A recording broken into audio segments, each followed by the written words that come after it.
Bharuch railway station પાસેથી પસાર થતી જામનગર બાંદ્રા હમસફર એક્સપ્રેસ ટ્રેનમાં મહિલા મુસાફરના પર્સમાંથી ગઠિયાએ મોબાઈલ ફોનની ચોરી કરી ફરાર થઈ ગયો હતો। મુંબઈની સિલ્ક મિલ કમ્પાઉન્ડમાં રહેતા વૈશાલી વિનોદ ગુપ્તા જામનગર બાંદ્રા હમસફર એક્સપ્રેસ ટ્રેનમાં મુસાફરી કરી રહ્યા હતા। તે દરમિયાન ટ્રેનમાં મહિલા મુસાફર સૂઈ ગયા હતા। તે સમયે ભરૂચ રેલવે સ્ટેશન પાસે અજાણ્યા ઈસમે મહિલાના પર્સમાં રહેલ 28,000નો મોબાઈલ ફોન ચોરી કરી ફરાર થઈ ગયો હતો।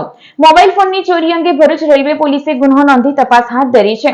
ભરૂચમાં સતત બીજા દિવસે જિલ્લાના તમામ 9 તાલુકામાં છૂટોછવાયો વરસાદ વરસ્યો હતો। ભરૂચ શહેર અને જિલ્લામાં સતત બીજા દિવસે વરસાદી માહોલ જોવા મળ્યો હતો। સમગ્ર દિવસ દરમિયાન જિલ્લાના વિવિધ વિસ્તારોમાં ધીમી ધારે વરસાદ વરસ્યો હતો। ચોમાસું તેના અંતિમ તબક્કામાં છે ત્યારે મેઘરાજા પાછોતરો વરસાદ વરસાવી રહ્યા છે।